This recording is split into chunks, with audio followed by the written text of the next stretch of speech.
Good evening, everybody. Thank you for joining us for the May 28th, 2024 board meeting of the Mason City Schools Board of Education. The board's been in a executive session and is ready to reconvene to our regular session here. Before I move to our Pledge of Allegiance, Jonathan or Sean, do we need to address this hearing of the public, item number 4 first? Yeah, I think we had a sign-up sheet in the back for anybody who wanted to speak with regard to the issue or the topic of reemployment of retirees, and I don't think we had anybody sign up. Did you have anybody, Tracy? I did not. Okay. All right. Well, with that, then, if everybody would please stand and join me in the Pledge of Allegiance.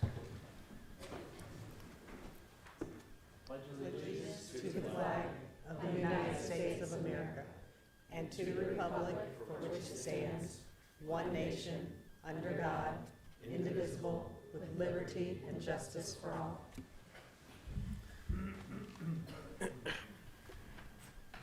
We have some minutes to approve from our March and April meetings. Is that correct, Sean? Yes, correct. All right. A motion to approve those minutes. Second. Any discussion? Sean, please call the roll. Mr. Galvin? Yes. Mr. Orr? Yes. Ms. Yingling? Yes. Mr. Steele? Yes. 4-0. All right, we are on to our superintendent's presentations. Well, one of our favorite things to do is to continue to share our story, and I want to give Tracy Carson, Amanda Ullman a lot of credit this year. They have taken on a new way of sharing our story, a creative way called wayfinding video. So each month, if you've not been tuned in, we have a wayfinding video that takes a big school and makes it feel a little bit more connected and small by telling a specific story about something happening through the district. And so tonight, we get to hear a little bit more about students leading the way in Mason Middle School Comic-Con. Tracy? Yes, so Mason Middle School had its inaugural Comic-Con, a student-run conference this year, and it really was a peak moment for the community's 7th and 8th graders. It elevated student voice and choice and tapped into the expertise of our talented and diverse community. The independence given to the students to choose and present topics they were passionate about led to an engaging experience that will pave the way for future events that celebrate student voice and community collaboration. And a special thank you goes to the Mason Schools Foundation for their generous grant of $6,000, which was instrumental in bringing Comic-Con to life. Their support, along with the contributions from various community partners like Cincinnati Children's Hospital, Cintas, Festo, the Mason Fire Department, Scarlet Oaks, and the Warren County Emergency Management Association, provided invaluable experiences that sparked curiosity and interest in potential future careers. Also give a shout out to Dr. Cooper and Dr. Brennan, who also presented terrific sessions. And so with that, we'll let you see a little glimpse.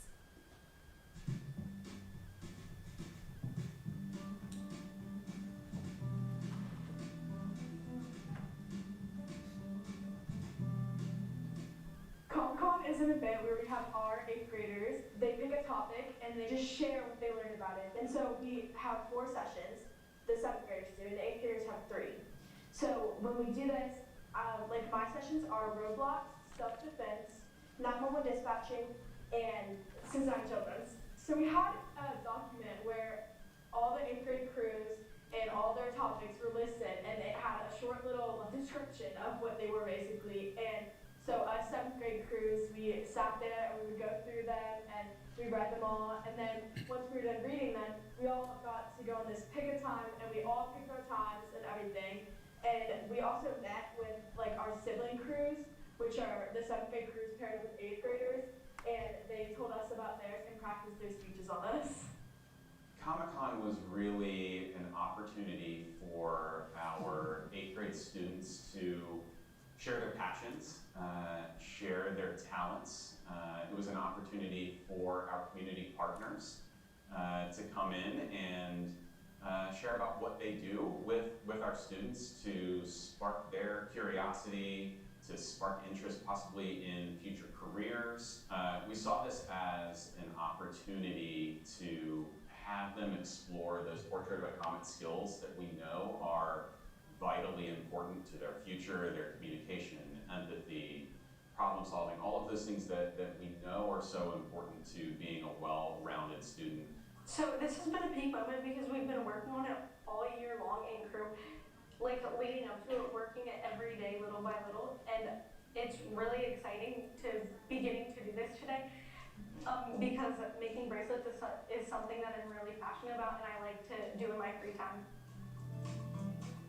Comic-Con really had such a strong link to our Three Big Rocks. When we think about the culture that we want to build in the middle school and we want to build throughout Mason City Schools, it's a chance for our students to take risks.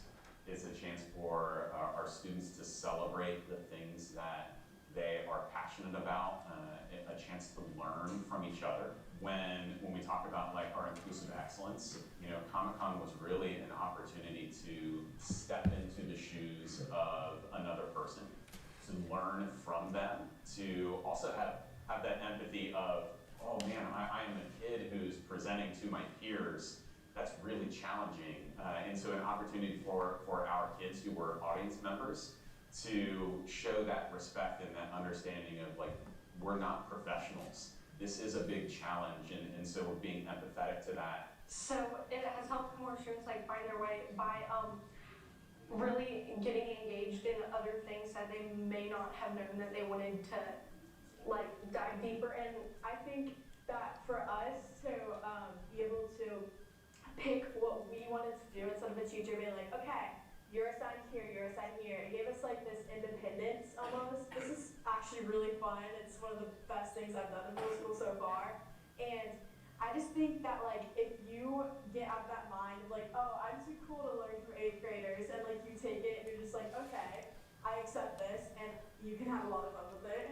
We just want to say thank you to all of our community partners, whether that was Mason Schools Foundation, who provided grant money to allow us to get this inaugural Comic-Con up off the ground, or our community partners who came in and did presentations, whether that was our Mason Fire Department leading sessions in CPR, or Festo coming in, had 5 different stations with robotics.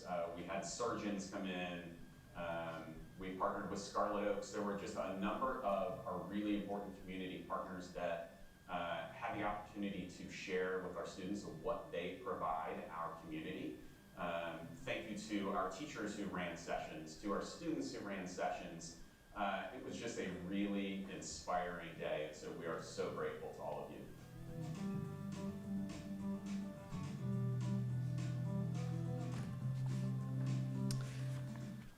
Thank you, Tracy, for bringing us another great example of storytelling throughout the district, and thank you to the Mason Middle School team for making that possible for our kids and all the students that were a part of that, and to our Mason Schools Foundation for supporting that. As a first time, we like to try new things and push ourselves beyond what we've always done, and so that was above and beyond, and thrilled to see how it came out. And I know Dr. Brennan and I shared some good stories after our sessions of, you know, when you're planning a session, we plan sessions for professional learning across the country, but when you're planning for a middle school audience, you really got to think that through. It's a middle school audience. And so next year we have some new ideas, I think, that we're going to spice it up a little bit. So, but it was a delight. We were really happy to do that. All right, for our next superintendent presentation, it is just my great pleasure to celebrate and honor a list of wonderful people who have contributed to Mason City Schools and made profound differences here. And so I'm going to, it's okay, I'm going to first I want to highlight Vance. Let's highlight Vance. Vance could not make it tonight. Vance Reed is a teacher. If you've not met Vance Reed, if you've met Vance Reed, you know who he is, and you'll never forget him. So he's either talked to you about his love for students, his love for life, and that is contagious. And so everyone that knows Vance, he retired and he came back as one of our paraprofessional support staff. And he has just been it's been a delight to see him in his new role. And so each year we honor one of our classified staff members and one of our certified staff members with the Spirit of the Comet. And here's what we write down as a Spirit of the Comet award. We talk about the Spirit of a Comet is a staff member who amplifies the spirit of a comet, who really embraces all that it means to be a part of Comet Country and the life that we hope people live out here. When they, in their classroom and out of their classroom, they continue to have a profound impact on others by showing what we call the spirit of a Comet, and that really embraces all that it means to be a Mason Comet. So even though Vance is not here, Vance, I'm sure you're watching live. Let's give Vance a hand for all of his work and contributions. Thanks, Vance. Make sure you tell Vance we love him and to tune in, and we'll see this. The next person, I'm going to move over here really quick and have Tim join me if that's okay. Tim, do you mind joining me over here at the podium?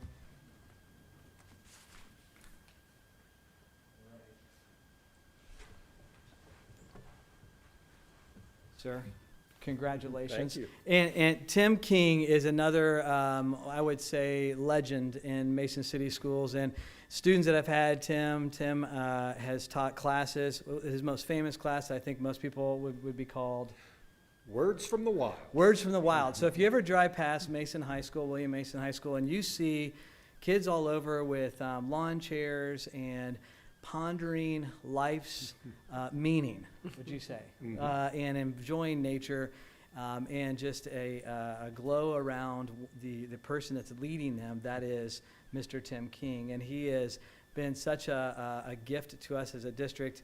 I know that he's retiring. I know we saw that on our agenda last time, but we have possible plans for Tim in the future. We hope to keep him around a little bit, and we've got some ideas. But here's what I would say to you is one story I'll share with you, and then I'll turn it over if Tim, if you have any additional words you want to share about your time here in words of wisdom. But I was at a football game, and I don't know the year. I don't know if you know the year, but we were playing at Princeton, and I can't remember. Against Coleraine. Against Coleraine at Princeton. And I was standing on the sideline and cheering the kids on. It was a playoff game. We made it pretty far. My feet were colder that night. I can remember the ache still of how cold it was, and the wind was blowing right through us, and we had multiple layers on. And I turn and I look, and there's very few people. There's no black hole. There's no, not very many people in the stands because it is so just frigid cold. And I look up, and at the top of the stands, there's one person sitting up there with the trees just swaying behind him in the dark. And I said, I think that's Tim King. So I went up, and sure enough, there he was. And he's just there to support our kids through everything. And so, Tim, it is just a pleasure to honor you with the Spirit of the Comet, and thank you for all that you've done. You have made a huge imprint and impact on our district. So thank you, sir. We appreciate it. If anyone has any questions for Tim about his time here, feel free to. Since I'm also retiring, I did just want to thank the board for everything, not only this board, but previous boards and the administration. Amy and I, my wife Amy is here, and we've had the privilege of living in Mason for 41 years, and we bleed green, and our 3 children graduated from Mason. They're doing really well thanks to the Mason schools and their colleges and so forth. So we're just longtime Mason residents, and I really enjoyed my 41 years as a Comet. And the Spirit of a Comet Award is great. I just thank you very much for that. That's quite an honor. We appreciate you, Tim. We appreciate you, Tim. And I think before you run off, I do think we all want to have a little photo, if we can, with you up here with the rest of the board to just let you know how much we appreciate you and wish you well in your post teaching endeavors. So we understand you already got the hardware. Is that right? So just in case anybody's wondering why he isn't getting his rock, that's a photo of him having already gotten it. That awesome award. There he is. Yes, come on up here. Come Get on a up your picture. hand. Document that. No.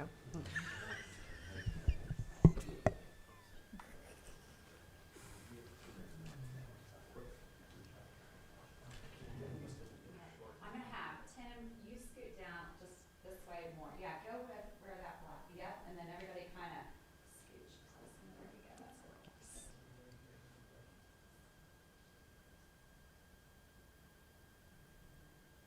Terrific. I do only more than one teacher.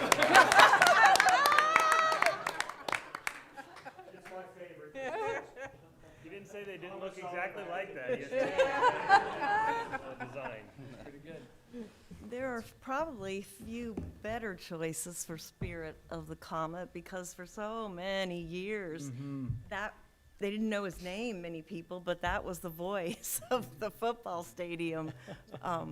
You're You right. still doing that? I did it this year. Yes. Enjoyed it. It's a calming, It's changed familiar. a lot over the years, the press box in the stadium. Oh, it definitely has. It definitely has. But we appreciate your commitment to that. And I also remember when I think when you started your class, Words from the Wild, that was the greatest, is what my third grade grandkid calls PRANK students, because that was the first time one of my students who didn't, my older one preferred numbers and doing things rather than writing and reading. He loved that class. It's the first time he really enjoyed a writing class. Thank you for that. Looking for ways to reach all of them. Thank you, Mr. K. Thank you. Tracy, I'm going to move on to the next one. I think we have a video, and I want to just set the stage here. So each year we also, not only do we give out a Spirit of the Comet Award to staff members, we identify a member of each of our buildings that we give out a Big Rock Award to staff members. The Big Rock Award are people who are living out comic culture each and every day, and they exemplify our three big rocks: culture, inclusive excellence, and personalized learning. And you see it in action in their classrooms. So today we have captured our tour of celebration, and Tracy has done a nice job putting that together in a video for us tonight.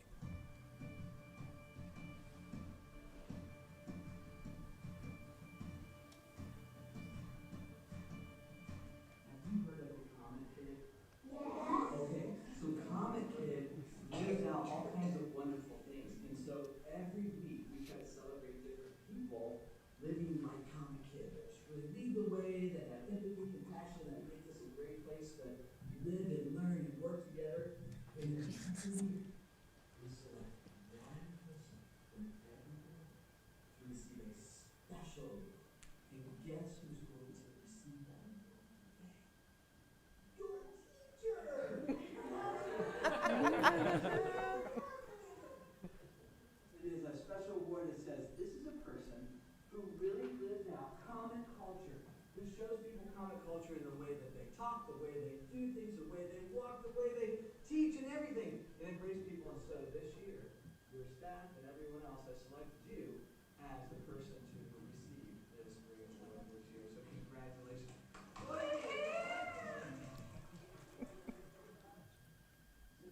Actually been someone who has made a huge impact on lots of kids and families. And so we are so excited today to announce that each year we give a special award. And this is in March. Is a person receiving this year's award. We have what's called a Big Rock Award. And it's actually a rock. It's a big rock. And we get a certificate. And this rock just says, Mrs. Barnes is someone who loves people, who cares about people, who makes sure that you're successful. Do you all agree with me? Yes. Yes! Mrs. Barnes, let's give her a yeet. This year, the staff and administration and everyone together has selected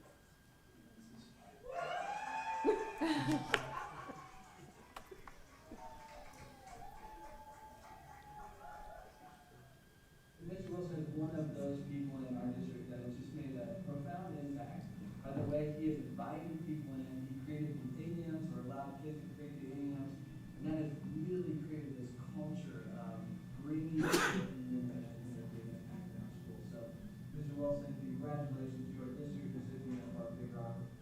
Thank you.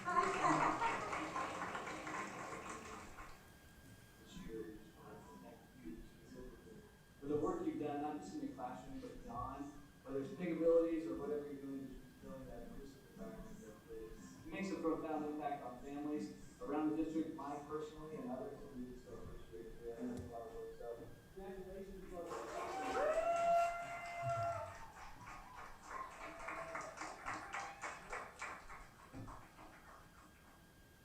We're here because all of you do for our district. You are a gentleman who cares deeply about people, and it's clear. And so this year, you have been selected as our Big Rock recipient. So we are, as a district, just so grateful for your service. You really live out comic culture. You know, every week we celebrate different people for living it out. You live it out throughout the year in such a way that makes a big impact on all of us. Throughout all of our buildings, you bring such joy, and your smile is so contagious. So, yeah, so we're so thrilled.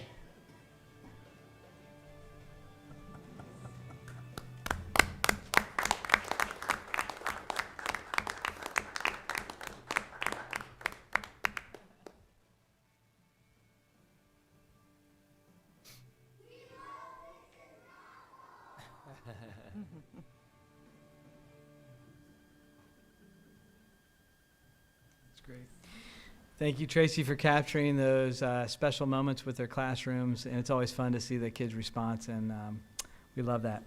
All right, we'll move on to our next recognition. I'm going to move over here with Mr. David Charpentier. If you would join me at the podium.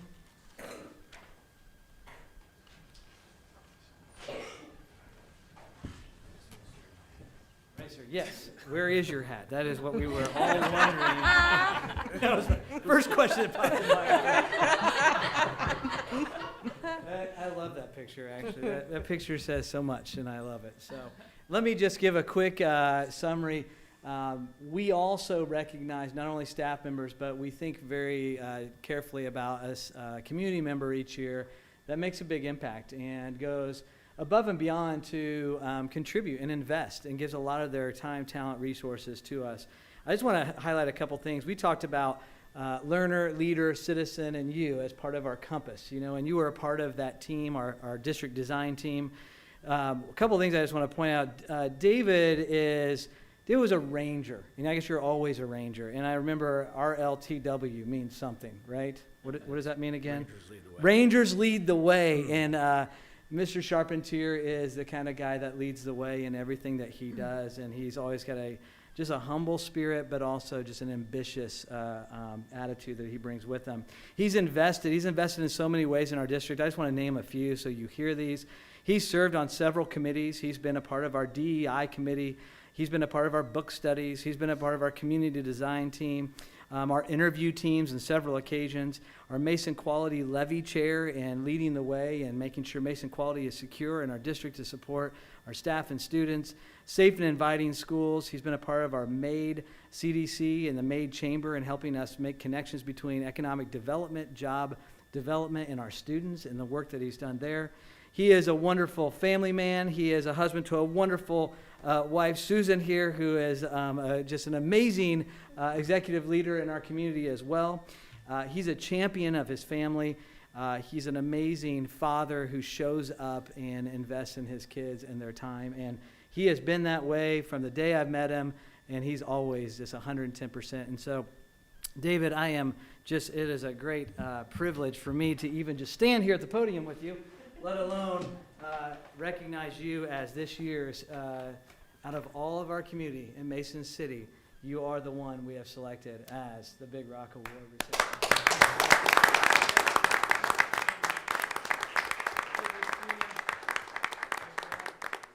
And this is a rock in a box. But it's a beautiful rock, and it represents so much. I'm going to take it out so we can get a picture with our team, if that's okay. That's awesome. If you have any words while I do that, you can go ahead and share those with them. Thank you. That's it. Thank you. It's an honor to serve. We love our schools in this community. Thank you. Well, join us down here. Yes, if you don't please mind. come join us. Even if you do mind, David.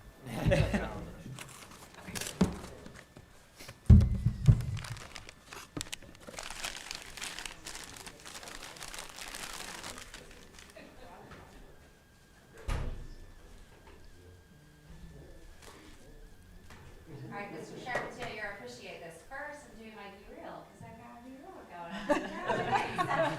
I already did. All right, I got that one first. Excellent.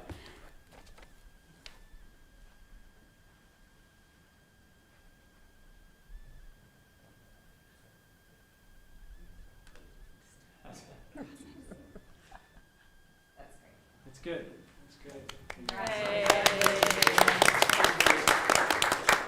Congratulations. Congrats. Congratulations.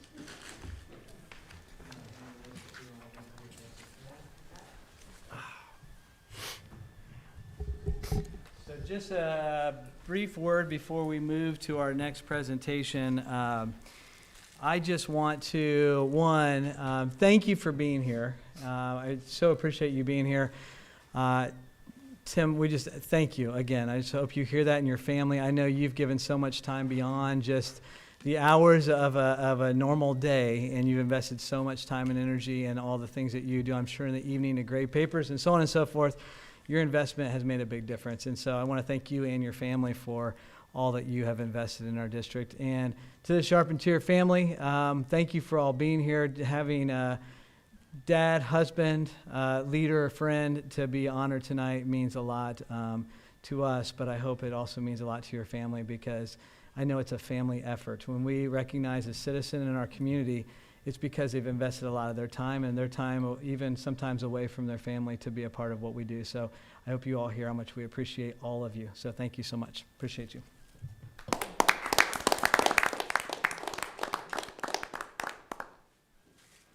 All right, moving to Superintendent Presentation 3, we have some national STEM competition champions. I'm going to hand it over to Dr. Brennan. Sure, just to give a little bit of context, we love seeing our students get excited about STEM, whether it's at our launch pads as kindergartners or in STEM specialist classes or electives at middle school and high school.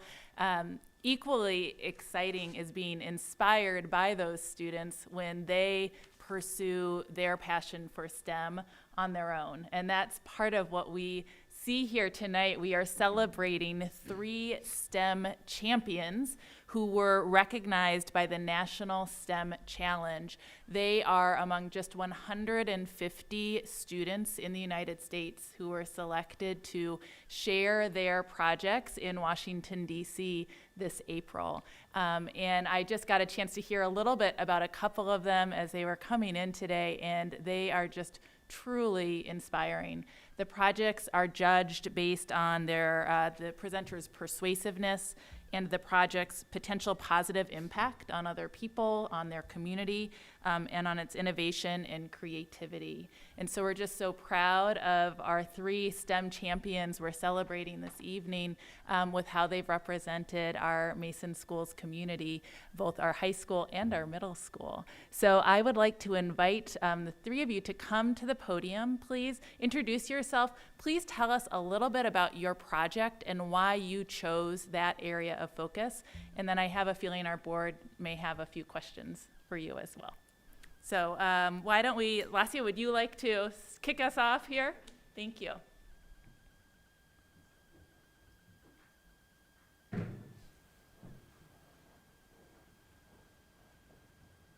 So hi, I'm Lassia. I'm a junior here at Mason. I've gone to Mason since kindergarten, so I've lived here for most of my life. So yeah, I was a national STEM champion. So my project is called SUPERINTENDENT'S, and it's basically a method that uses artificial intelligence and machine learning to be able to detect crop diseases using images. So how it works is I basically developed something called a neural network, which kind of replicates how a brain works, but in a computer. So for example, when you see a chair versus a table, you see different features, and you're able to identify what's a chair and what's a table based on the features. So that's what I was trying to replicate, but in a computer and with crop diseases based on the symptoms of different crop diseases. So I basically developed that neural network system, and I put it into a mini computer called a Raspberry Pi, which is super small, like smaller than the size of your hand. And I basically put that in a 3D printed device. So basically a user can take an image using a button on that device, and that image is then sent to the Raspberry Pi where the neural network is, which is able to analyze that and then provide a disease diagnosis right there on the spot. So yeah. That's amazing. It's amazing, yes. Where do we invest in this again? Grocery store. Sounds delicious. And maybe we could, Lassia, will you stay up, and then our other students come on up and share your projects as well. And as they're coming up, tell us just briefly, why did you choose this area of research? Yeah, so my family's actually originally from India. My parents immigrated here in the early 2000s, so we go on a lot of family trips back there. I have family kind of in the villages and the cities. So in the cities, they have a major issue of food insecurity and hunger, and so kind of seeing that is something that I think that always sticks with you, especially coming from suburban Ohio where you don't see a lot of that. And so kind of seeing those images always stuck with me. And then we visited some family a couple weeks later in the villages, and they were telling me about the amount of crop loss that they were having. And I was talking with them, and they were like, we just don't have detection systems for crop diseases. We don't know what diseases we have. We don't even know if we have diseases, so we don't even know what to do. And it's leading to so much crop loss, and kind of making that connection of there's all this loss just miles out from where people are starving on the streets.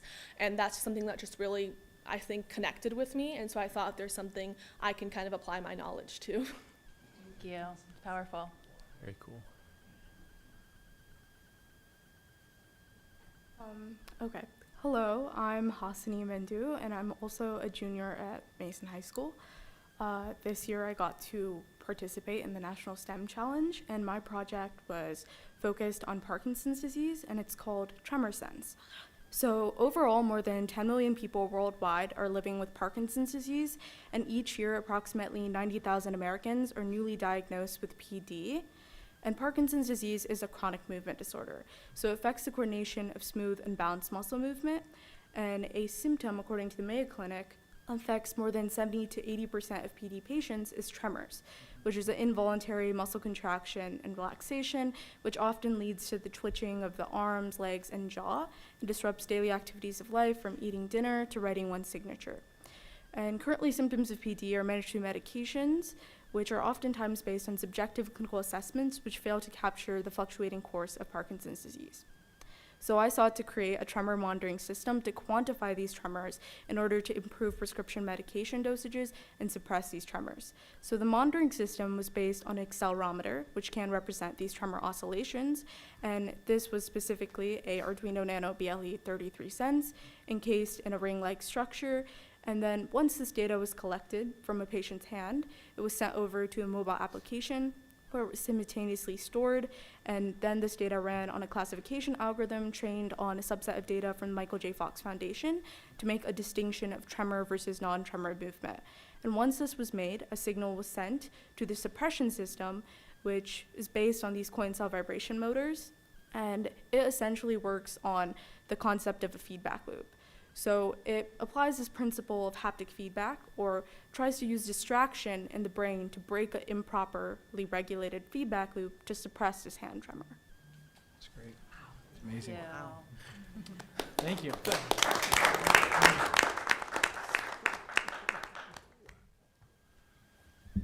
Hi, my name is Samita Baranthaman, and I'm an 8th grader from Mason Middle School. My project is on utilizing a cost-effective tool to identify harmful algal blooms in a freshwater ecosystem. Over 1 billion people in developing countries don't have access to clean, potable water. Harmful algal blooms can release toxins that can make water unsafe to drink and can pose threats to aquatic life. This is why I wanted to try and find a way to an effective way to identify harmful algal blooms. So I used a Foldscope, which is a paper-based origami microscope, and I used that paper-based origami microscope called the Foldscope to look at samples that I collected from Grand Lake St. Mary's, which is ranked 8th as the most polluted lake in America. I was selected as one of the National STEM champions, and I went to Washington, D.C. to present my project, which was a very fun experience for me because I also got to learn about other projects that other students made. I also got feedbacks from other scientists. So my hope for the future is to spread awareness on this ongoing global crisis, because not many people are educated on the dangers of harmful algal blooms, and to also provide clean drinking water for everyone. Thank you for this opportunity. Wow.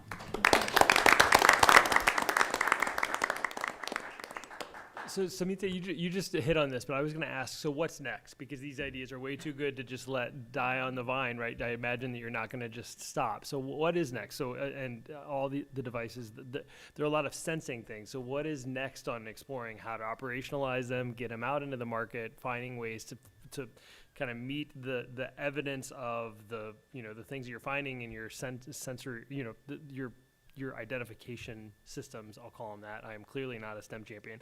But operationalize the fix. Like, what is next then? You identify the disease. How do we get the solution to cure the disease, that sort of thing? So what's next in a nutshell? So like I said before, I want to work on spreading awareness and also trying to also find ways to control harmful algal blooms, which I have already started working on, and I found 2 ways to control harmful algal blooms. Is that next year's project? Sorry? Is that next year's project, maybe? I've already started working on that project. So. Awesome. Fantastic. Thank you. That's just incredible. Yeah, for me, this is a little bit of an older project. So this was actually a year or 2 ago. And then the project that I'm currently kind of working on is basically an expansion that's using unmanned aerial vehicles, or basically like a drone system, for widespread early detection of crop diseases. So it's basically able to autonomously fly, capture images and videos, and then process that, kind of similar to how my Ceres device was. But kind of one of the main important things for me is the actual direct implementation. One of my main interests is science and policy and that kind of intersection. So for me, it's really important that my device is actually implementable in the field, and it's implementable to farmers. They can actually use it. So that's something that I really want to focus on, kind of deploying that out to farmers. I've worked with a couple already, and they've been able to try it out, and they've been really excited about it. So that's been really exciting. That's awesome. That's really great. Well, since my project deals with Parkinson's disease patients, I would ideally want to test with patients and perform some sort of clinical trial to see the use of this and the practicality of the solution itself. And I would definitely want to work on product development itself, so ensuring that the tremor sense device's structure, the wearability of it, is the best it could be to be used by patients in real time. Fantastic. Thank you. That's part of me is just like trying to digest the fact that young people your age, many of whom don't even understand or know about Parkinson's disease much at all. Maybe some haven't even heard of it. And you've taken a concept, and just because you're curious, you have delved into that subject and you have researched it. And the really cool piece about all of this is what you're sharing with us tonight, and what you're telling your friends in school every day, and what you're sharing with your friends outside of this building, and maybe some other activities that you have. You are sparking curiosity. You're sparking other young minds to ask questions and contribute to some of these fields. And I think that's one of the reasons why we are able to achieve so many successes today in society at a higher rate than we've ever done before. Sure, technology has a big piece of that, plays a major role in that. But you all, by just getting involved and taking a piece of curiosity and sharing it with others and diving into it and sharing it with other people, you have no idea how many lives that you're going to touch just because you were simply brave enough to tackle the subject. So there's so many people that owe you a big thank you, and they don't even know it yet. So I got lots of questions, and I'm just really, like Connie, just sort of mind blown at you guys' brilliance. Where'd the passion, I mean, you guys are young, and so where'd the passion for this like level of science to connect the existing technology to existing problems to try to solve really tangible, impactful problems in the world? Where did you guys, where'd you pick that up? And then once you answer that one, you've got to have every non-governmental organization, company who wants to try to scale what you guys are doing. How are you managing that? How are you managing people that really want to get in and tell us how, if people want to, if you have ways to get in on your projects or help them grow, tell us how we can do that. So first, where'd you, passion for science? Second, how do we help you grow your projects? So I feel like I've always just been interested in like coding and robotics. I think my interest was first peaked when I was like 5 or 6 years old, and I remember seeing in a magazine those like EV3 Mindstorm kits that were really popular. And I remember asking my parents, I was like, can I have this? And they were like, only if like you can show commitment to it. So they were like, only if you can buy it yourself. So after like a year of lemonade stands, they finally let me buy it. And so I finally got it. And it was just so interesting to me to be able to put together all these different things and code it. I coded like a snake, an alarm clock. I remember I even coded a pet dog because my parents were like, oh, if you can code a pet dog, we'll get you one, which they didn't get me one. But it was still a really fun experience anyway. So that was just kind of, I think, kind of where that interest in coding and robotics specifically started. My dad's an engineer. My mom's a lawyer, but she's always really pushed for that kind of love in science. And me and my older sister, we both kind of always had that love. So just kind of continuing with it, exploring with it. I think once you discover something you like, it's really easy to just keep going with it. In regards to your second question, I've mostly been working with like professors and farmers and that sort of thing, but National STEM Challenge is actually a great way to connect with some policy and governmental agencies as well, because they had a lot of those people there, like the Environmental Protection Agency, and I've had a lot of people seem really interested in my work, and they're always willing to like support and kind of give me whatever help is needed. So that's been really helpful with, you know, whether it's like collecting data with professors or like testing my device out with farmers or, you know, trying to actually implement it with, you know, different agencies and universities. It's just been a really rewarding experience to have so many people be willing to support and help and always reach out and be like, hey, if you need anything, I'm here. Awesome.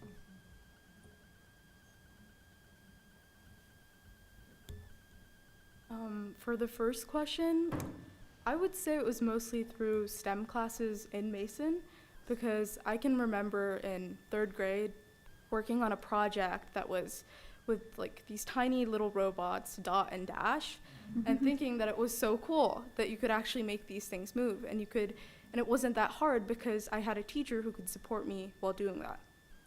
So from there, with a variety of STEM classes, I think I became more interested in anatomy, and after that, working with elderly physician, I guess, patients in that sense, and seeing Parkinson's disease patients, I wanted to try to at least make some sort of attempt at a solution, or monitoring tremors in this case. And that was kind of just me trying to apply things that I've learned, like engineering design principles, and then see what would come out of it. For the second question, the National STEM Challenge has been great for networking, and oftentimes they had a lot of like patent offices in the National Patent Office, and that was really cool to see options for my project. And most of the time I like to message or email professors that are in this field to get more expert like opinions and see what's feasible, what's not, and just get any questions answered. And usually I also really like talking to families of Parkinson's disease patients and trying to understand like if like this concern is real. So like what can you actually add or implement in this solution that I'm creating to make it more accessible or useful for Parkinson's disease patients in real time.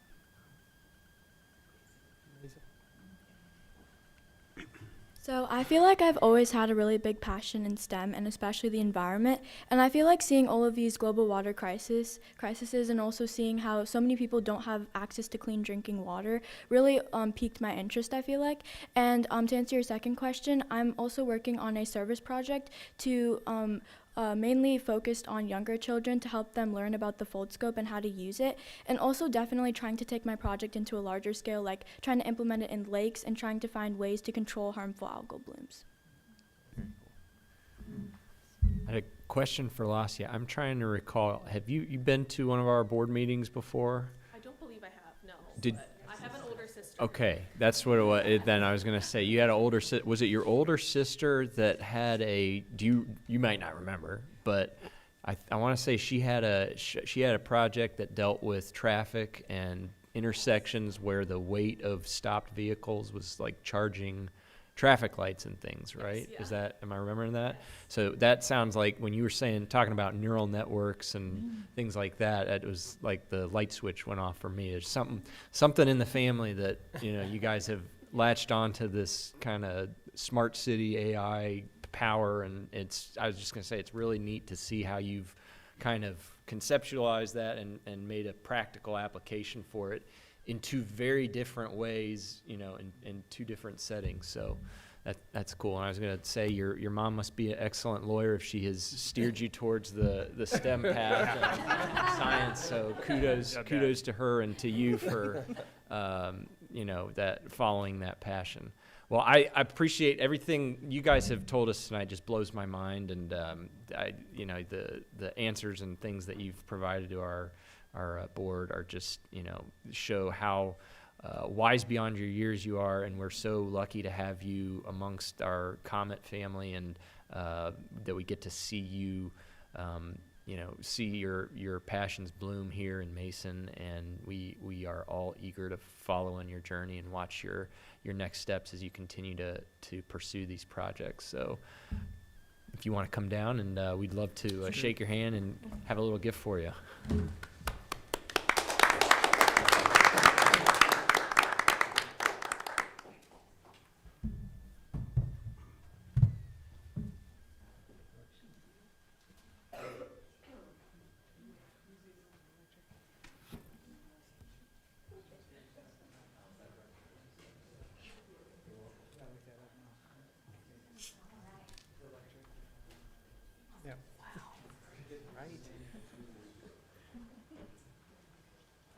Very nice.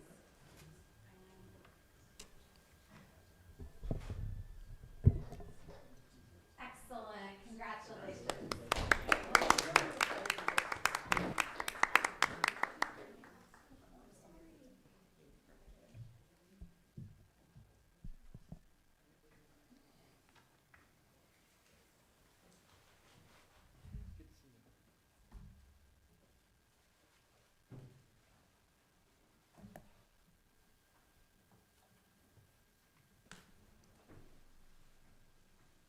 I don't want to put you on the spot, but you don't know the name of that electricity, do you? Do you remember the name of that electricity? Was it?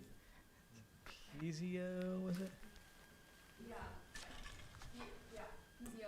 Okay, piezoelectric. There's an expert in the audience. I want to make sure that we tapping into our expert, as you mentioned. There you go. Thank you for making that connection. Our last superintendent presentation today is to the, I'm going to turn it to Tracy for the Mason High School National Science Bowl team. So Tracy, go ahead, take it away. And I'm going to ask the team to come on up to the podium, and you are going to hear from Harshita Gangjudge, who's a Mason High School junior who started Mason High School's National Science Bowl as a team as a middle school student. So I love that we saw tonight these individual scientists who are doing deep research and who are pursuing their passions. We also, as a district, had a long-standing tradition. Really, when we went to one high school, we said, how would we make sure that all of our kids had a chance to pursue their passions and get involved and have things that were meaningful for them? And so we've set up where any student can bring forward a club, and that they say if they get enough peers to say yes, and if they find a supportive advisor, and Sharon Maynard from the middle school stepped up as a science teacher to help this team. And now they have really, in just a matter of a few years, achieved a great deal of success, including having a trip to which I know that we approved on our Arts and Activities Club, to go to the and it was paid for by the U.S. Department of Energy, to take all of them expenses paid to compete at the national level. So with that, I'd love for Harshita just to tell a little bit about what Science Bowl is, and this journey of what it's been like to see her passion grow into such a successful organization. Hi, my name's Harshita. I started Science Bowl in 7th grade as a club, and I wanted to open it to everybody in the middle school who wanted to join me, and it's a team competition, so I wanted to have the chance to grow as a club and then make teams that would go to compete at regionals. So Science Bowl itself is a buzzer-based competition, and two teams sit across from each other, and it's a 7-second toss-up, and if you get the toss-up right, it's a 30-second bonus, and the teams work together on it for the bonus, and then toss-up is individual, and the rules are really strict. But my passion for starting Science Bowl started when some of my friends and family outside of Ohio told me about Science Bowl and how much fun they had and how it was like really like fun to do the buzzers, and it was like better than tests and stuff, so it was easier for them to learn science that way. And that's how I started Science Bowl. And Mrs. Maynard, she helped me with middle school Science Bowl, and she's been super supportive and helped me ever since. Do you want to have each member introduce yourselves to us and then tell what your role on the team has been this year? Hi, my name is Jay Desanya. I'm the co-captain of the high school club. And for the competition, I played for chemistry, because we have 5 subjects in Science Bowl, actually 6, if you include energy. The Department of Energy sponsored the event, so they had their own event, Energy, where they test on biology, chemistry, physics, earth science, and space science as well. And energy is just a combination of all 5 subjects.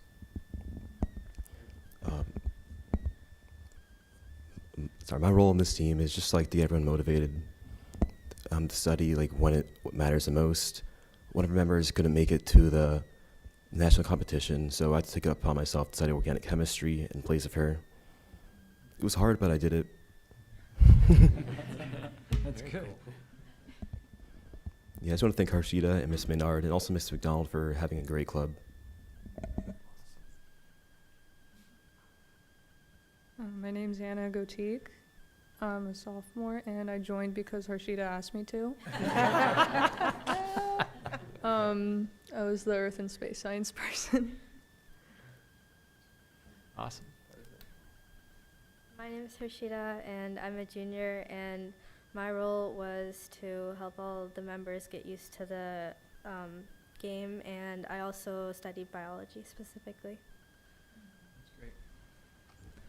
Can you tell us a little bit about just the process, about how the I don't know what a season is or the year, or how did you end up at the national competition? What was the journey? So Science Bowl is a regional tournament and then a national one, so it's very few steps, but it is really hard to get to the nationals because all the teams are so good. And unfortunately, we don't have a Department of Energy lab in Ohio, so we only have one chapter. And it goes from that competition to the national one. However, a lot of the kids that do Science Bowl across states are people who study for Olympiads, and we all connect online. So there are some online tournaments that we have attended in the past. So that's our practice, and then we go to regionals. So what's your least favorite? So we got chemistry, earth science, space science, physics. I know energy cuts across. So what's your least favorite science and why? I personally would not ever study earth science. I don't know why. I just have never looked into it, but in a competition, the questions that I hate the most are the chemistry because they're unnecessarily hard and they go into organic chemistry. It all seems hard to me. So if you say it's unnecessarily hard, it's not anything I could ever answer. So They always ask organic chemistry questions, or it's very niche topics about nanocarbons. Yeah. Nah, nanocarbons. Jeez. I probably wouldn't answer one question correctly. For me, my least favorite subject has to be biology, which is bad for me because I'm going to be a pre-med major. It's mainly because I've memorized 100 terms, hundreds of terms, classifications of taxonomy, which I do not like. There's a question during the final match where you had to look at a picture of a plant or a species and just tell you which taxonomic class and the species name of it, which I cannot get even if I study for hundreds of hours. Wow. Mine is probably physics because I have yet to take a physics class. I don't know anything about physics, so I would just kind of sit there and feel just sit off to the side and wait.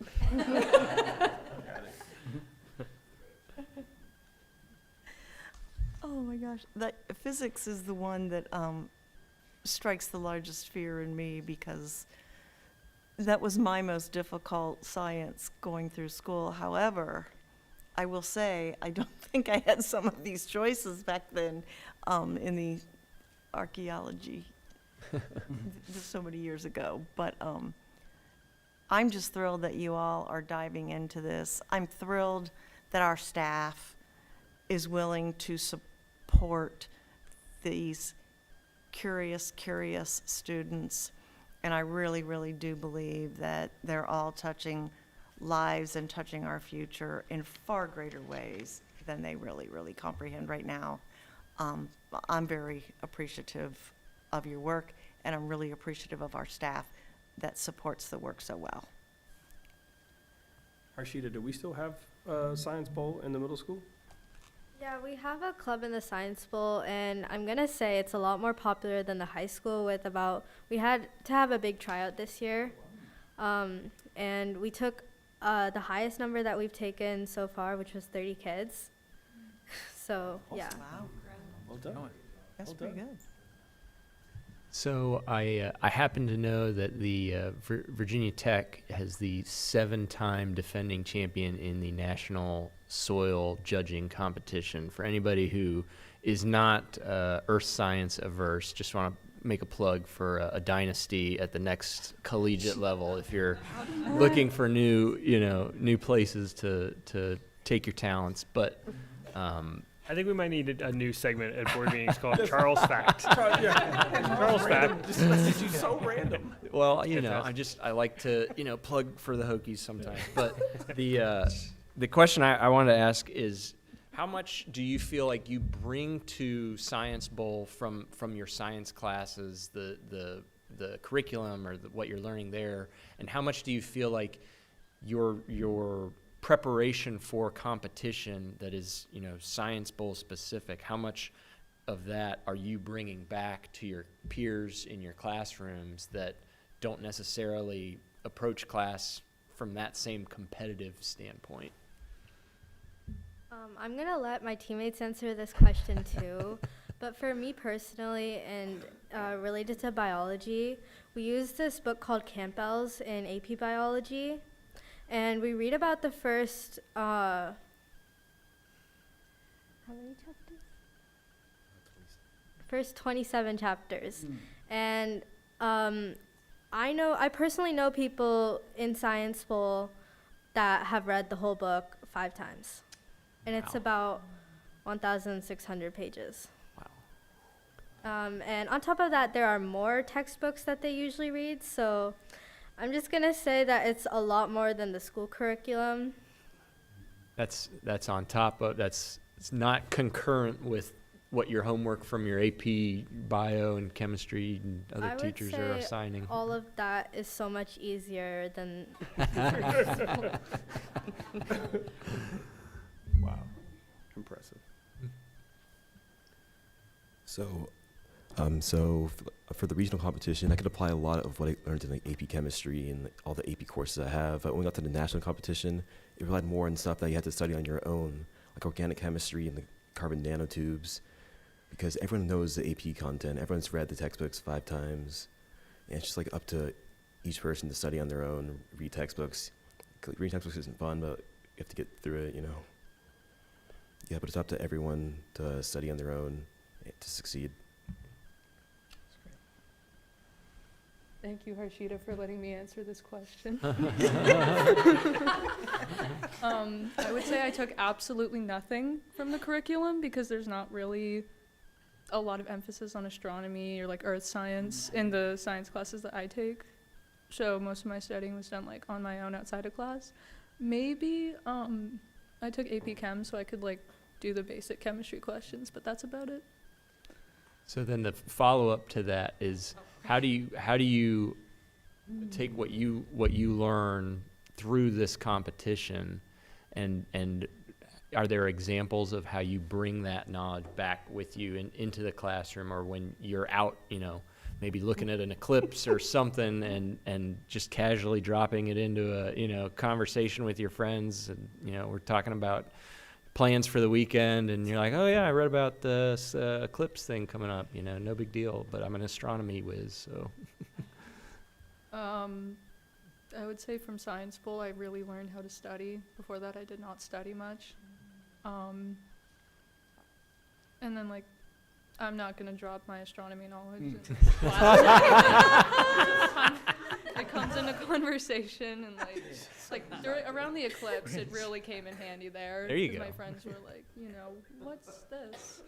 And that's about it, because they kind of get annoyed if I go off on a tangent about it. Well, I feel like it'd be an awesome icebreaker for any conversation. Yeah. Well, we appreciate Yes, you we all do. coming and sharing Awesome. your talents with us. We would love to come shake your hands and give you a little gift that we have.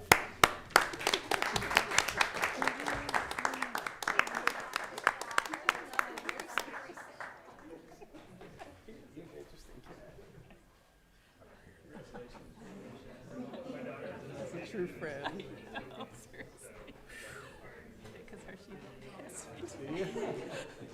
That was you in high school, Amy, right?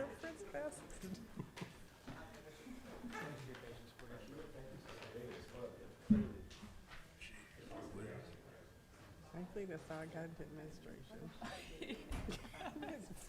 Oh, yeah, that one's there. Yes. Okay.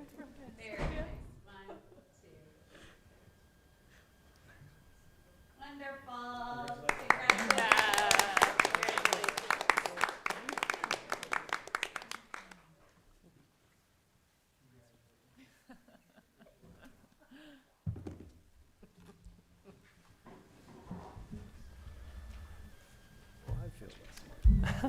That was fun. That was awesome. Jonathan, thank you for arranging and organizing the presentations tonight. I know we all collectively, I take relief knowing that, worst comes to worst, that I think we are, as a community, in good hands should the end be near and we Yes, we are. go have to, They'll know it. somebody will engineer some kind of solution to get us back on the grid if there's a Soil's massive bad, we pow- can- power outage or Yep. something. Yep. True. We're good. Yep. Well, awesome. Well, at this point in our meeting, we typically take a pause to allow folks who have been here for just our presentations to move on with their evenings. You are all welcome to stay here, but we understand if you would like to get on with your last week of school. So, thank you for coming tonight. Congratulations. Thank you, Thanks for guys. coming. Thank you.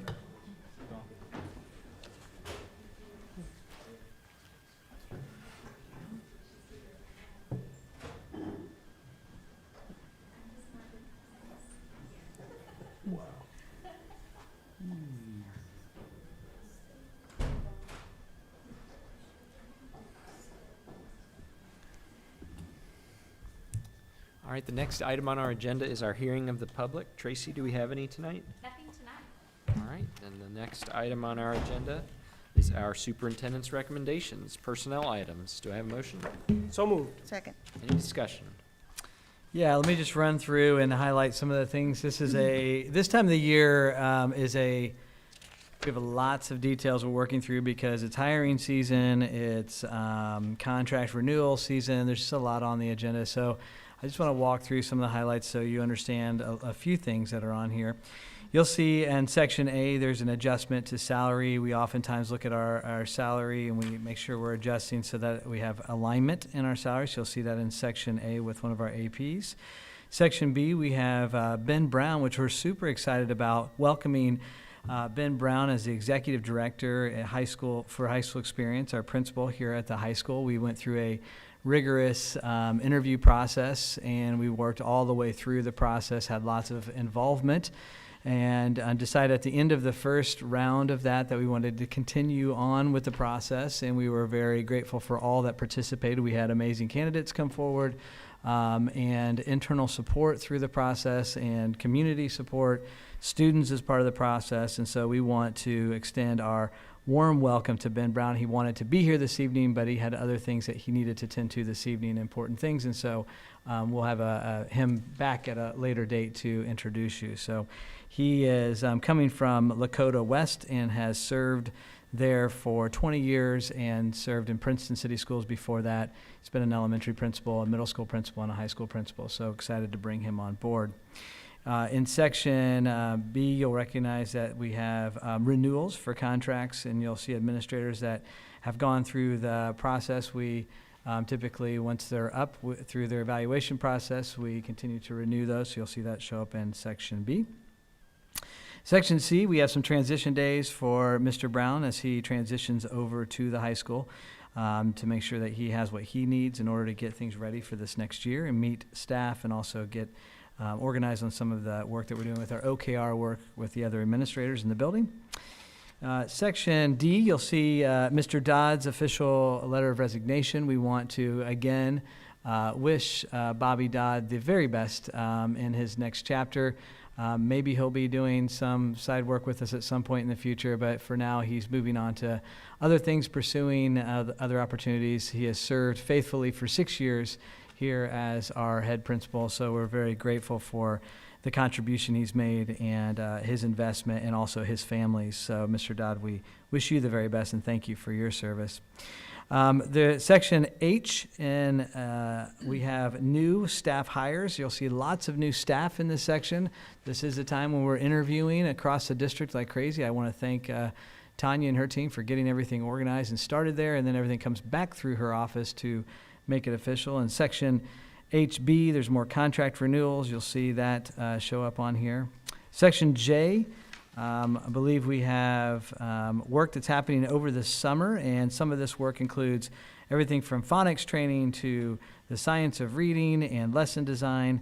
And a lot of this work is because we are trying to do our very best not to pull teachers out of the classroom if not necessary. And so I want to thank Dr. Brennan and her team. I know she works with Shauna Bumiller and Chrissy Huffnagel to secure teachers that come forward and say, I need this work to be done, and we make sure that they make it onto the agenda, and then they do lots of work during the summer, and then we invest in our teachers to not only get professional development, but also the development that they're doing. So this is above and beyond the work they're doing during the year, and they do that during the summer. So sometimes people have a misconception that summers are quiet around here. They're really hopping around here. We're doing all kinds of great things setting up for the next year and the years beyond. In Section R, you'll see more new staff hires in our classified section, so welcome to all of our new staff coming on board. Section S, in your spreadsheet, you'll see summer duties for classified staff that also align with some of the section that I mentioned earlier. Section AB, there's summer work that is grant-funded work that we are doing throughout our district, so if you have more questions about some of the grant-funded work that we're doing, that shows up in Section AB. And there's other support work that's happening throughout. And then finally in Section AJ, we want to thank Amanda Altman for continuing to work with us. She works directly with Tracy and team with our communication process to make sure that we have these wonderful, not only the videos that you saw here today, the wayfinding videos, but some of our social media presence and telling our story, which helps people understand a little bit more about our district, the things that we do inside our district. I also want to just mention throughout our, I went through this pretty quickly and it's a very big document, but we also want to thank those that are retiring. You'll see Tim Calloway, retiring custodian, on our list today. Lynn Kelly is also on the list. Patricia Quill, Susan Saley, Lisa Teepin, and I think I got most of them if I listed those. But I want to thank them all as they get ready for retirement. As we mentioned earlier with Tim, we're just so grateful for their investment and everyone else that is up for retirement, and wish them the very best in their next chapter. And just to remind them that once a comet, always a comet. It doesn't just go for our students, but it goes for our staff as well. Thank you. Any questions, let me know. No, thank you, Jonathan. I think we are obviously looking at a pretty long list of names, and this is a time of year when this particular item on the agenda is very robust. Mhm. So I don't want to pay short shrift to any of these particular categories of folks, but I did want to take a moment and pause and acknowledge the process that you and the rest of the leadership team oversaw to find the successor for Bobby Dodd and bring us home a new principal at the high school with Ben Brown. So we are all very excited to welcome him here as soon as he's able to join us. And I know that some folks in the community have already gotten a chance to meet him and provide their feedback. I know we've heard great things from his references, and look forward to his tenure at the high school. All right, any other discussion? All right, Sean, please call the roll. Mr. Orr? Yes. Mrs. Yingling? Yes. Mr. Steele? Yes. Mr. Galvin? Yes. 4-0. All right, item number 9, new instructional resources recommendations, first reading. Do I have a motion? Or no? No motion, all right. I'm sure Dr. Brennan will talk more about Yeah. this at Fair enough. Student Achievement. You bet. Do we want to, I'll just remind people, first reading, whether it's policy or curriculum, basically what that means is it's gone through a process, which you'll hear about in our committee updates. But the process, if you have any questions about the process or anything, what we encourage people, the first reading is to invite our community and anyone else to reach out to us. This is all accessible on our website through board docs that you can click in. You can see the proposals. You can read about them.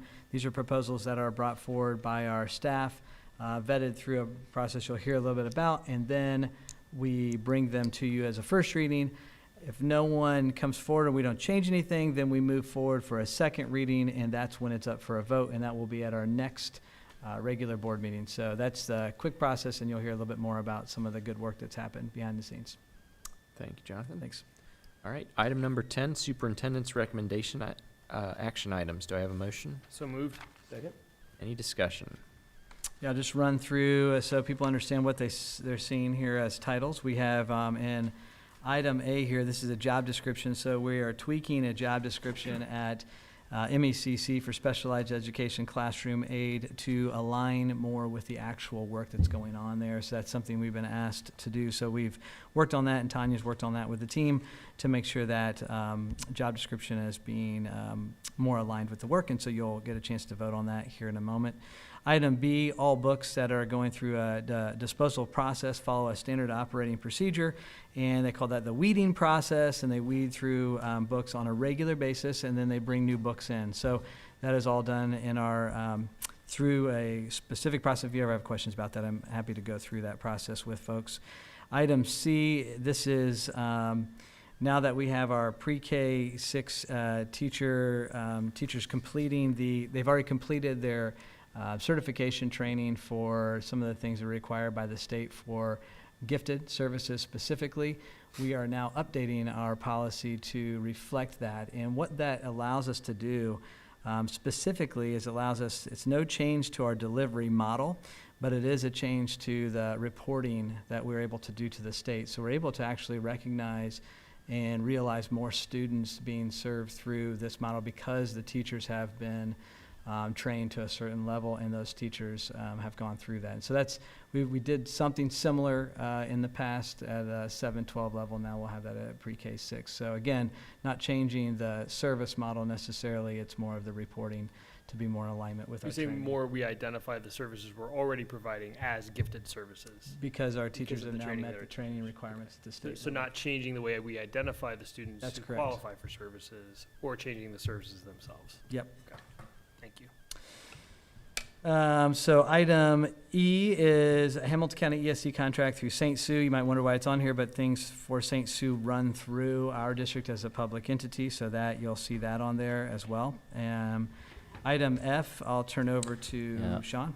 Item F is a piece of financial software that we're trying out this next year with Frontline. Will give us some additional data, access to some data that's statewide, where we can do some comparisons with other districts and also kind of streamline our budget monitoring process.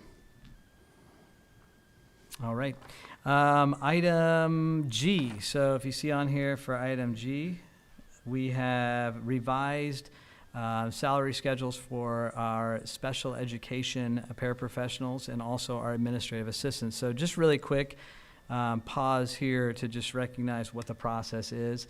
On a regular basis, we are going through different categories through our district and looking at the market and saying, are we in market with this category? So, and we do that with every position. So some examples of that in the past have been substitute teachers we've worked with bus drivers, we've worked with several other categories and looked specifically at the market in this region and said, are we at the top tier of that market? And if not, then we do an adjustment to that to make sure that we get the salaries in that space in the market. Sometimes that comes through employees coming to us. So for example, our subs at one point in time, as we were going through a little post-COVID, they came to us and said, hey, you know, other districts have made some adjustments here, and we are no longer at the top of the market or in that top tier of the market in those top 5 in the region. And so we said, thank you for bringing that to us. I don't know that we'll take a close look at it. And so we did, took a close look at it, made the adjustments, and sure enough, after looking at the data, we made those adjustments and then communicated that out. In this case, one of these examples is we were around one of our community conversations. We do brewing up conversations with the superintendent, sitting around a coffee table over at Cocoon Coffee, one of our local coffee shops, and a parent who's very involved in what we do here, and she's been a great supporter, said, you know, I would challenge you to look at the structure and the levels of pay for our paraprofessionals within the special education aid realm and take a look at that and compare that to the market. And so we had done that before, but we went back and did that again, and sure enough, there was some obvious places that we could adjust that. So this is, we heard that and we went back and took action. So this is an adjustment there. And also, same thing with our administrative assistants, the same thing as goes forward. So again, these are folks that are just amazing folks that keep us moving forward and delivering Mason quality on a daily basis. It impacts, I think, somewhere in the ballpark, Sean, if I had it right, it might have been 230. Nailed it. 230 folks, maybe 50 administrative assistants and 180 aides that are in that special education department. So again, this is what we do. This is how this is a process that we have.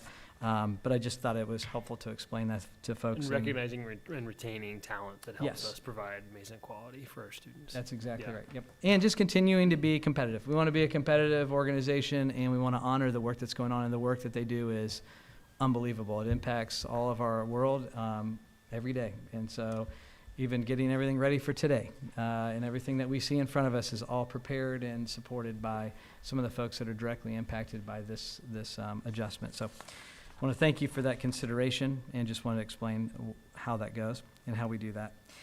Next one on here, I'll turn over to Sean H. for Bonefish System Agreement. Yep, Bonefish Systems is it's a piece of software we use as part of our internal control process. All of our accounts payable checks are run through this software. Helps us scan for fraud, duplicate payments, any vendors that might be on a statewide do not pay list, and so it kind of helps us make sure that we're catching all of those things. Thanks, Sean. Next item on here, I, is our HVAC service agreement. You'll probably hear maybe about this in Facilities Committee update if that comes up a little bit later. I can't remember off the top of my head, but Todd has walked us through each of these contracts. These are contracts that secure the health of our HVAC system and the maintenance on a regular basis, which is important. And I don't know how many millions of square feet that we cover with our HVAC, but 1.7. 1.7 million square feet. So we want to make sure that those are always working, because if one goes out, it has a huge impact on a lot of people. So we have folks that are constantly making sure they're keeping those up to speed. And then J is a restroom renovation at Mason Elementary School. So as we've talked about before, we have debt-free projects that are taking place throughout the district to help us to bring class sizes down and also to deliver dream centers to each of our spaces, which I'm really excited. Just really quick connection. One of our young scientists today said one of her inspirations was the dot and dash. That came from way back 8-9 years ago, and we started to transition from the science centers in each of our buildings, which were here before I got here, to more of the STEAM stream focus, and now moving those and evolving those to have the STEM centers with a dream center, and hopefully that will inspire more dreams that we'll hear in the next 8 years of people sharing how that's been an inspiration. Anyways, just a random connection so you could see that. But this is a direct connection to some of that work. As we were going through the process, one thing that we heard from our teachers in one of our buildings was we just need more facilities. And the reason for that is because when we transitioned out of Western Row into Mason Elementary, Mason Intermediate, we we took over one of our spaces as a clinic to make more, a larger space for our nurses and folks, and that took over a couple of bathroom spaces. And so we are now adding new bathrooms to there because our staff brought that to our attention. So we listened, we heard that, and here's action being taken, and it fits into the scope of our project, which we're grateful for. Last item on here is a hot water heater coil for the high school weight room. So this is a proactive measure. We are looking at the weight room over the next 2 to 3 years to do some updates and upgrades. It's been about 20 years, I think, since our weight room originally went in.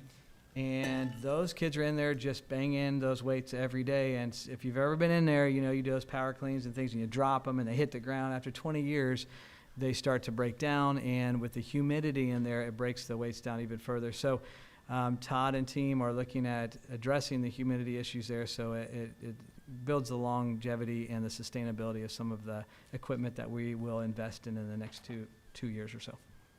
I think that's everything. I have 3 questions, if I may.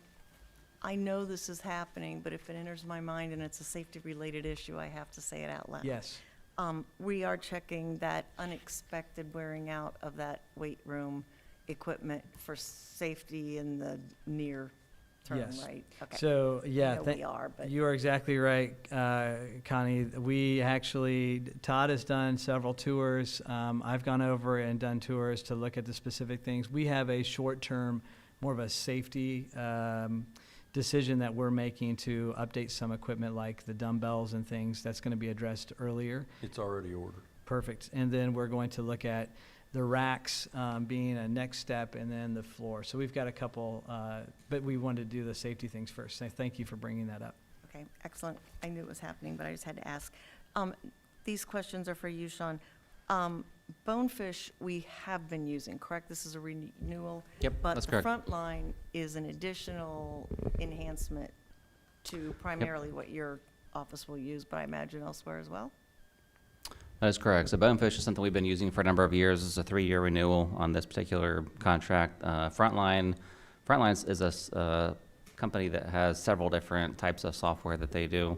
Some of it's financial, some of it's student-related, some of it's staff-related. And we already use it for our forecasting software. This just adds a couple new pieces that we're trying out this year to see if it's something that might be helpful and worthwhile that we could use for various kinds of analysis. Like I said, a lot of it is statewide data that we have access to, where we can do comparisons to other districts and pull data from other areas of state to see how we're doing in terms of benchmarking and that type of thing. And then also kind of help us with our monthly and quarterly budget management process. You might want to make sure those science students have access to it, too. Yeah. Thank you, that's all I had.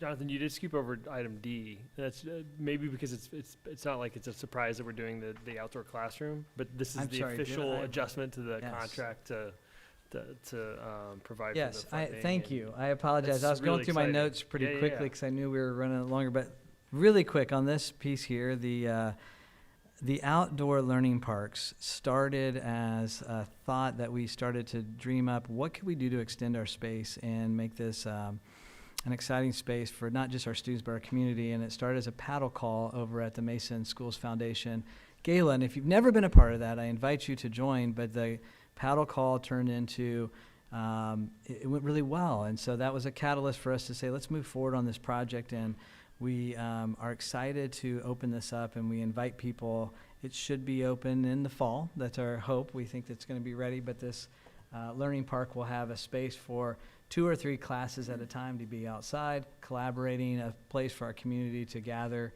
after hours, might even have a screen out there to show movies and so on and so forth. But it is the money that's being used for this is money that originally was allocated for a project back when we renovated MECC the first time, about 6 years ago. Or so, and we were able to use that. It was held money with OFCC funds, and so we were able to allocate that here so that as another debt-free project without adding or taking out of other funds that we have. So thank you for super exciting work, and if anybody is ever interested in sponsoring a learning park, come see us, because we would love to see those grow as opportunities around the district. He ain't hard to find. Real quick, just wanted to point out I'm excited about a couple adjustments we're making or things in this portion of the agenda. Just recognizing ways that we can remain competitive, make the daily lives of our staff better. Of course, the salary adjustments for paraprofessionals and support staff. But the restroom situation, I mean, that may seem like a very small line item, but for the teachers who are impacted by that bathroom situation, I mean, that's a major impact to their day. So that was an easy yes for facilities committee to commit to us doing that. So appreciate seeing that on the agenda. Especially if peak flu season. Yeah, absolutely. Yep. Thank you. All right, any further discussion? Sean, please call the roll. Mrs. Yingling? Yes. Mr. Steele? Yes. Mr. Galvin? Yes. Mr. Orr? Yes. 4-0.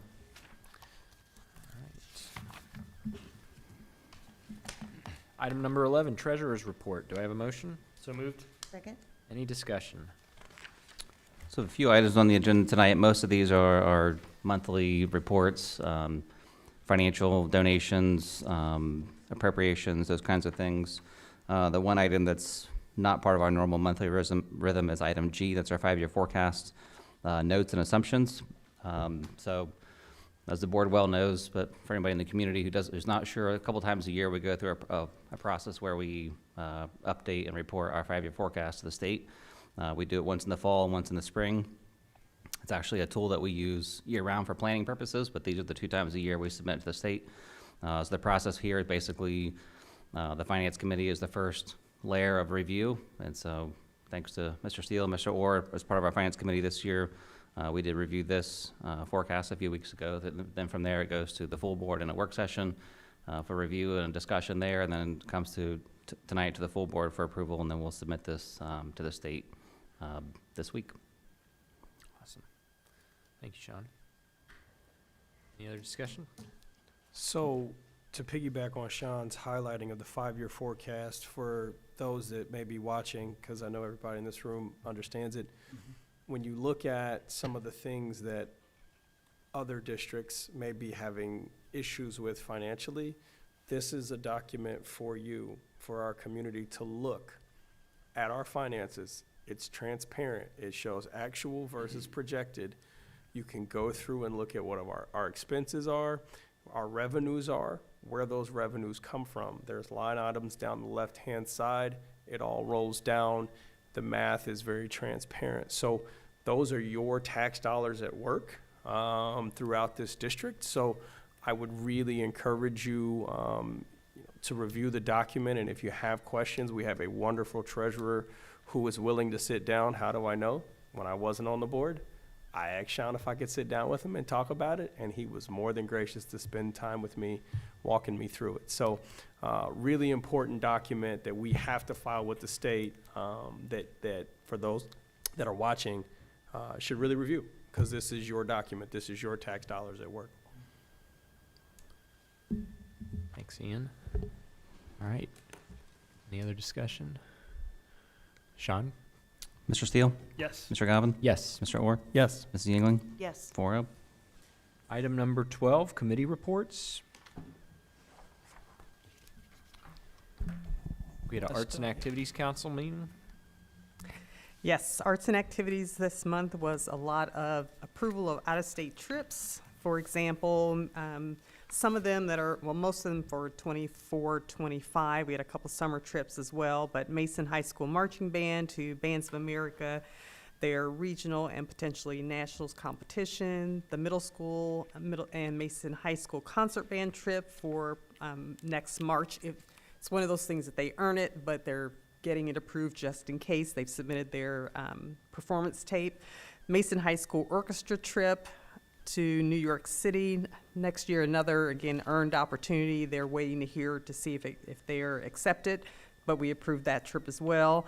Mason High School Comp Cheer, their trip to nationals, again, if they make it to nationals, their trip has been approved.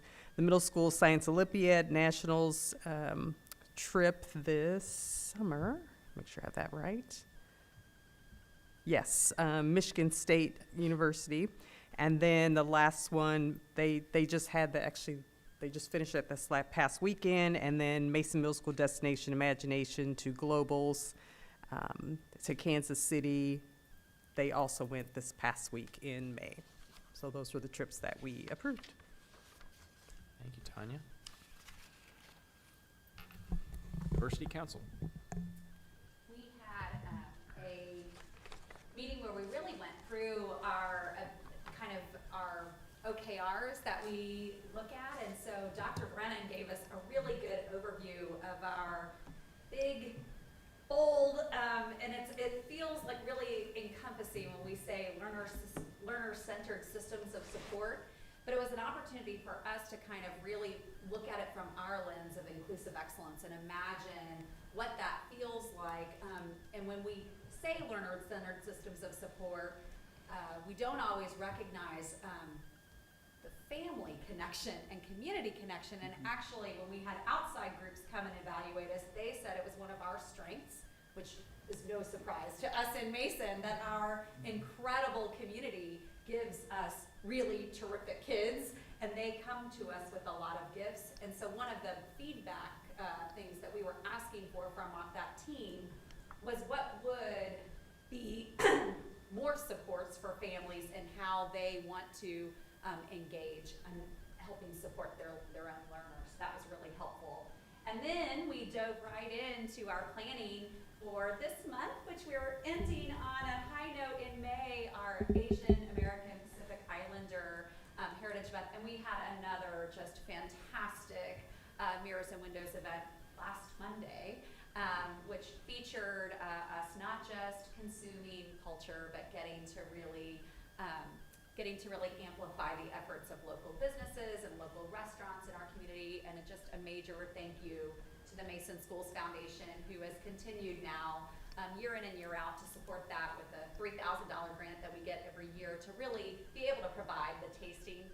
The food is a big piece of culture, and it's just awesome to have that. And then we were able to really showcase our own students' talents, which was just electrifying when you watch that. Thank you, Tracy. Finance Committee. So we met a couple weeks ago and reviewed the forecasts, as we mentioned a couple minutes ago. That was for the general fund. Then we also took a few minutes and looked at the PI fund forecast as well. So that one actually goes out 10 years. So it's a good time to look at both of those. Also looked at salary adjustments, had that conversation. We did. That's right. Mason Schools Foundation. The last meeting was our favorite meeting, and Matt knows he serves as vice president of the Mason Schools Foundation, but it is our big grant meeting. And so those of us on the grant committee spend a lot of time just being thrilled. And this year, the quality of grants that we had, we all sort of sat around the room and said, we think this really feels like the first year post-COVID that we have had robust, energetic grants that really are exciting. And so just knowing that we have so many teachers who took the time to think about what could they do that would really be above and beyond for their students, it was awesome. And we approved over $100,000 worth of grants for next year. And I'm just gonna highlight two of them because lots of them, actually I might do three, and then Matt, if you wanna do others, but we talked about outdoor learning parks tonight. And so we did formally say the piece that we did our paddle call, but we had a couple of other grants that connect to that idea of outdoor learning park. Our Mason Early Childhood Center, they have an idea for a walking path that would be an opportunity to kind of learn some peace and calming connection opportunities that we think is going to be a great add to the school. And so we were excited to be able to give, I think, $17,000 to that effort. So not a small grant. Another here at the high school, a few years ago, we did an outdoor learning classroom for Charity Distal, and that has taken off and been so popular that we had another teacher here at the high school. So I love seeing, we've had these outdoor spaces at the younger grades, but our high school has also embraced that, so we were excited to be able to support that. Arts and Activities Council did approve that orchestra concert coming up. The orchestra department, one of the things we got to approve for them if they get accepted, but even if they don't get accepted, they asked us to commission a piece of music that would be a high impact person. This would be a special piece that they would get to work with the composer and do that. Stephanie Jones, you know, you heard her last meeting, I can't say enough, but we're really excited to hear what that piece of music will be. And I mean, those are just a few of the ones. There's some really exciting grants that we have that I know you all are gonna just be wowed by. So many, many thanks to the people who fundraise to make those things happen and to really give above and beyond opportunities, and for our teachers who go and are thinking of those things. What next can they do to just really make the learning relevant and sometimes just fun? Thanks, Tracy. Student Achievement Committee. We did, as we heard during our superintendent's items, had a chance. Most of our meeting was devoted to hearing proposals for new instructional resources to adopt. And it really is a great time, I have to say, I think. It's the representation of really a culmination of at least a school's year's worth of investigation and learning, starting with really setting what is our vision for the learning experience in a content area, and what are the resources then that can help us to really help our educators engage students in that kind of way. And so then our teachers are engaged in looking at what's out there, at trying it, at getting feedback from students, and then ultimately come to this meeting to share what they are proposing. And so it's just fun too to hear their passion for their subject area shine through, whether it's AP calculus or AP comparative government or statistics or German. Every time we get to hear these proposals, typically in our May meeting, I just leave with a renewed sense of awe for the great expertise that our teachers bring to us every day. So that was the bulk of our meeting, and then also just brought the committee in and into the conversation around updating our gifted service reporting model to see if there were any sort of other areas of investigation or questions there. Thanks, Amy. All right, legislative update. Jonathan? Yeah, so there's lots of activity at the State House. The biggest tension right now you hear in the news, so it's kind of slowed everything else down, is just the wrestling through trying to figure out what's going to happen on the November ballot with President. I'm not sure exactly who's fighting for what, but I know that the governor has spoke about this, and the parties are not in the same place with President Biden getting on there, and there's some technicality. So right now that's consuming most of the time. However, behind the scenes, once we get that figured out, there are lots of educational pieces moving around. So one is, you heard about House Bill 250.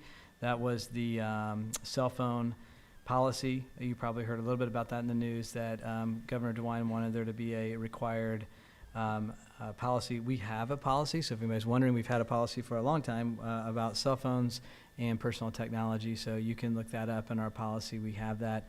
We also have guidelines in our buildings, and the guidelines, just to quickly review those, basically pre-K through 6, you cannot have your cell phone out. You can have a cell phone, but it has to be in your backpack, and then you can check in with your parents at the end of the day after hours, and that's no problem. And then during 7th grade and then 8th grade at the middle school, again, cell phones need to be put away unless they're at lunchtime, and we're evaluating that now, whether that's if we want to move on that.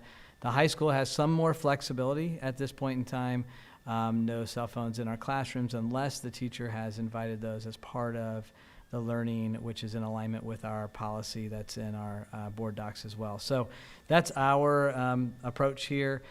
We've looked at that a lot over our time here, so just if anybody asks questions, that's kind of where we are now, and we're always evaluating that and looking at other ways to do that well.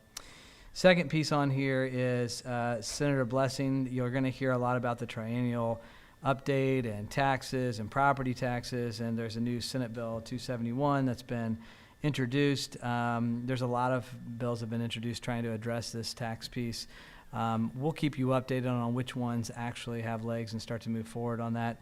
His proposal is tied to 5% of their income, and you can look at that and whether or not, and there's some relief that's built into that. So anyways, lots of people are looking at that, and that's going across the state, but we'll continue to update you as that goes forward.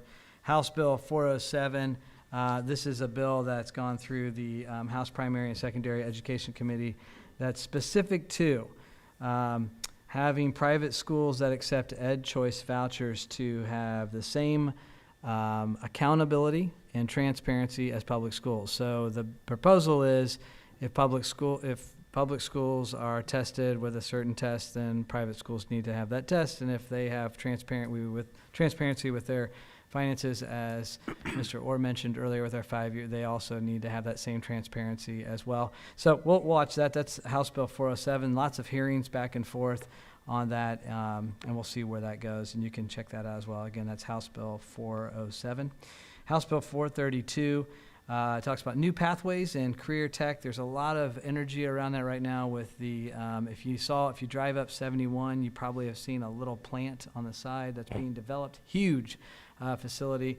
I believe they're going to, I think it's 130 engineers are going to hire there, and lots of other people, maybe, I can't remember if it's 3,000 employees, but a lot. And that plant is specifically building batteries for Honda and for their electronic vehicles, right? Is that right? The EVs. And so that's coming up. I think I have that. That's the right plant. There's another one coming in as well. So lots of energy around this. We'll see how that impacts Dr. Brennan's team and us, and how we think about our course offerings in the future and our partnerships with Great Oaks and others. We have some ideas around that in the future.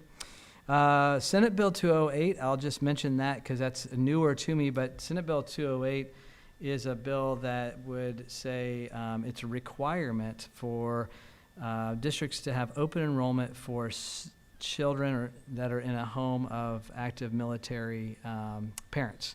So you would have to, it's a requirement that you'd have open enrollment to families if they are not living in your district, but their family serves in the military, that you would open that up. So we're looking at the details of that and what that looks like, but that's something that is, again, that's Senate Bill 208. I think those are the major ones. There's other ones that are in holding right now. We've talked about House Bill 68 in the past. That one still has a temporary injunction, so we'll still watch that and see where that goes. And there's some other bills that we're watching closely. But right now, everything's kind of on hold till they figure out what they're doing with presidential ballots coming up. Thank you. Thank you. All right, item number 14, administrator commentary. Tracy? Several years ago, Dr. Cooper started us off with reading the Huth Brothers' Power of Moments, and they talk a lot about beginnings and endings. And this is just a fun time of year because there are so many awesome peak moments that are happening. I was thinking about last week seeing the cardboard regatta that is the AP physics students culmination, and then at the same time getting to watch MECC kindergarten students try out the lunchroom for the first time of what would be when they get to go to the cafeteria next year. And there's a lot of intention that our school staff makes into making these ending moments really powerful or epic, like the book tells us to do. And so just thank you to all. The one, obviously, that's the biggest culmination is graduation, and it was wonderful. But there are a lot of moments along the way, and all of our buildings and grades along the way these last few weeks, coming after a long Memorial Day weekend. I know it can be tiring and exhausting for families and staff alike, but these last few days are really fun. Thanks, Tracy. Echo Tracy's comments, and a little more on graduation. Just a shout out to all of our student speakers and our staff speakers, including Mr. Galvin and Dr. Cooper, for making it really a memorable event. And a special shout out to Mr. Brandon Rompies, assistant principal at the high school, who is the lead in bringing all of the things together and there's a lot in terms of pulling off what ends up feeling hopefully like a seamless event. So thank you to Mr. Rompies. Thanks, Ian. Just also want to take a moment to say thanks to our staff for a great school year, and also just congratulating all of our retirees for this year. We've had a sprinkling throughout the school year, but we'll hopefully get a chance to recognize all of them tomorrow. It's our plan, if rain holds up and all things align like they should be. But we just appreciate all of our staff that have given their time and efforts to Mason City Schools. Thanks, Tanya. I also want to thank our incredible staff for creating some memorable moments. I saw a photo of my daughter today holding a very large snake. So, and she looked thrilled. But it's those types of peak moments that kids will remember for a really long time, including graduation, some of these moments that we've had here. And just thanks to the staff, the board, and everyone for making those moments so special. I'd just like to recognize graduation. I concur with Amy. Brandon Rompes did an excellent job putting things together. And we also had 2 of our Mason campus security officers there as well. One works at MI and one works at the high school. And Monday, the 3rd, we're actually having a lunch for all of our campus security officers for celebrating Police Week, and that was a couple weeks ago. So I just wanted to give a shout out to them for all that they do, and it's amazing. We've been doing that, I think, 5 or 6 years now. And now when one of those positions come open, we're getting their most veteran, most seasoned, best staff. So it really has turned into something to be proud of. And a lot of that's contributed to you being willing to put that out front of what we need to keep our kids safe. Thanks, Todd. I just wanted to echo the thanks to our staff for a great school year. I thought tonight was a real great example of highlighting some of the great team members we have all around the district. Spirit of the Common Award, the Big Rock Awards, just a lot of staff doing great things and making memories and lots of great opportunities for our kids, so thank you. Thanks, Sean. Yep, echo that. We have amazing staff, amazing leaders here that I get to serve with. We have athletics that are still going on, so if you're paying attention, hopefully we have a few teams that are still fighting their way to state, and so we're excited about that, so cheer them on, go Comets. Want to thank everybody for your patience with, we've had a few questions about next year's calendar, so I just want to thank everyone for their patience and hold on tight. We are hopefully very close to giving more information about that, so excited for that soon. And then also, yesterday we celebrated Memorial Day. We had the day off, but just time to also just recognize families that have been directly impacted by loss for those serving and over just generations to give us what we have today. So just want to thank all those families, recognize them, and hopefully everyone was able to reflect and celebrate that day. Thank you. Thanks, Jonathan. Item number 15, board commentary. Matt?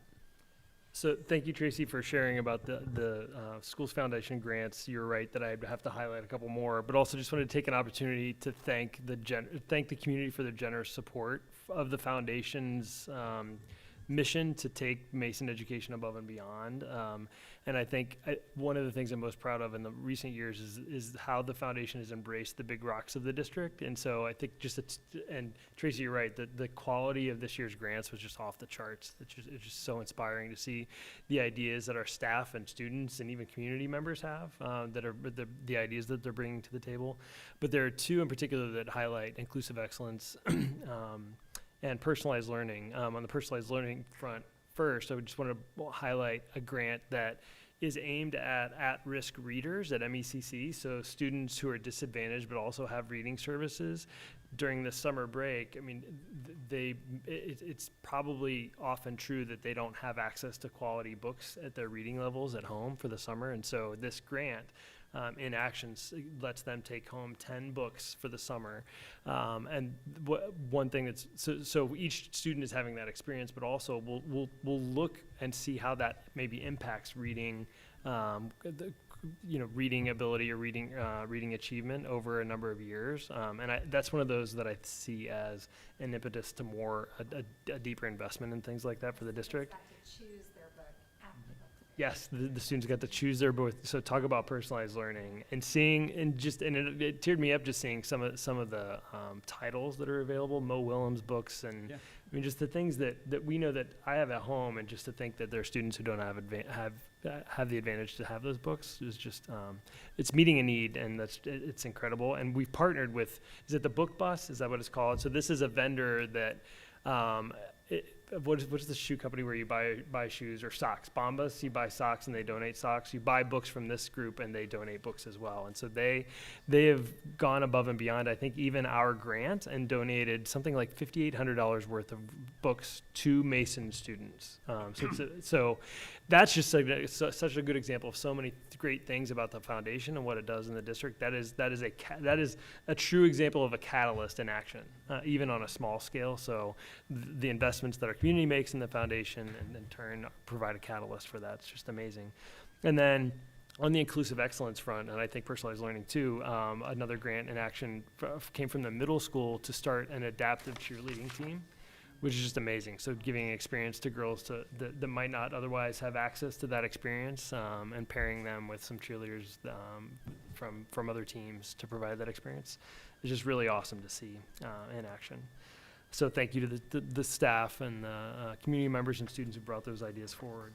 And real quick too, just wanted to comment on the AAPI Windows and Mirrors event last Monday. Wanted to thank Soraya Smith for the legacy of her work to stand up the Windows and Mirrors events, and the support of the DEI Council. It's just a joyous celebration of different aspects of our community, and it's so much fun to serve food at those. I get to see so many smiling faces, and see our students in action as well. And then, try not to get too teary, but this is just such a bittersweet time of the year. Less sweet for me, probably because I don't get my summers off. But we're coming up to the end of the year, and so people are looking forward to a well-earned break. But on the other hand, it's just sad to see such an awesome year come to an end. And I just think about my own students' experience, and my son Ben. I snuck a view of they do toasts in their classroom, and they kind of reflect on the year together, and each student kind of dresses up and gives a little speech about the year. And he was reflecting on how he has grown, and I'll say his homeroom teacher is Lydia Mathai, and it was just, I see that in action, but to see him reflect on it and thank her for what she's done for his learning in the year is just amazing. And I'm just sad to see the year end, but excited that other students will get a chance to be with the teachers that my kids were with this year. So have a well-earned break and summer for those who have some time off. That's all. Thanks, Matt. Connie? I don't think I can talk a long time, because tonight I've been awed, I've been humored, I've been touched by something Matt said.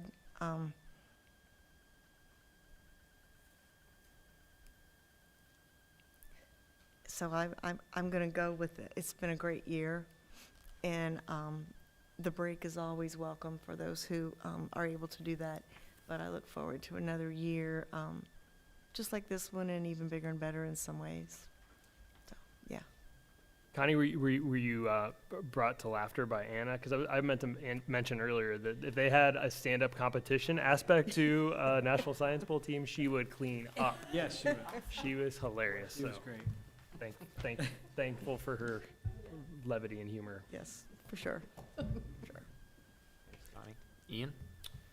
Yeah, I mean, the sentiment of the season is sort of a transition, and so happy that a lot of our students are in transition, whether it's out of Comet Country to continue an education or get an internship or serve the country, or transitioning to a new building or a new classroom. Lydia Mathai is my daughter's favorite teacher, and she'll be a senior next year. So the beautiful thing about that, Matt, is they'll carry that with them the rest of their lives. She's very proud that Lydia still uses her essay that she wrote in the 6th grade. She won't let any of us forget that. So that's the kind of impact our staff has on our students. We saw that today. I mean, I think to hear that the love of science gets sparked in a classroom to the point that they come up with a project that could change the world.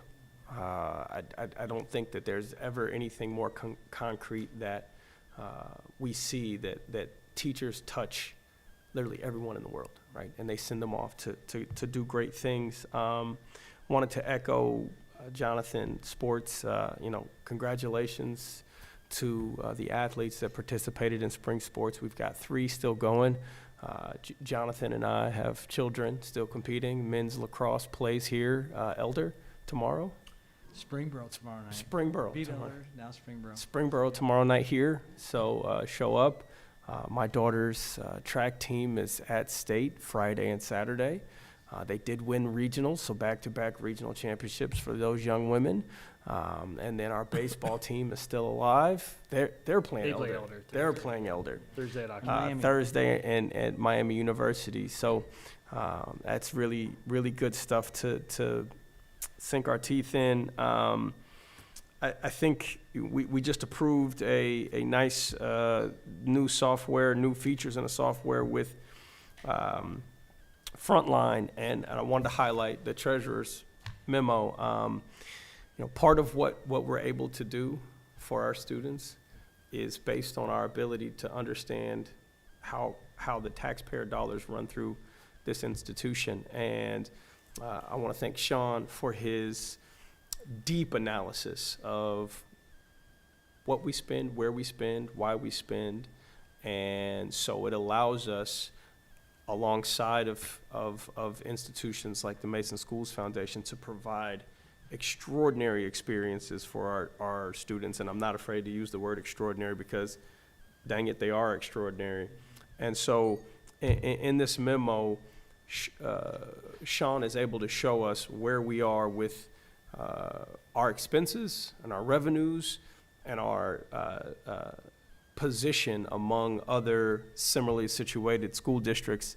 And I think it is just, when you look at the data in that way, you see what a fantastic job not only this board has done, but all of the past boards at being very disciplined to make sure that we can deliver on what our community expects from us year after year, so that when we all eventually transition, like our friend Kevin did last year off the board, we leave it in a better position. And I think that's sort of what gets me about this time of year, is that we want to send people off in the right way, but we also want to leave things better than we find them.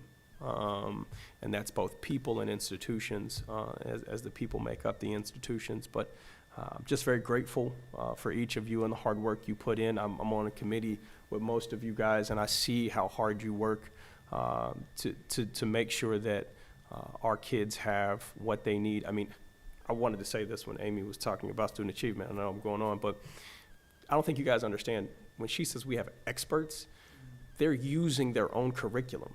They're not purchasing books intentionally because what they have as experts is better than any textbook they can find.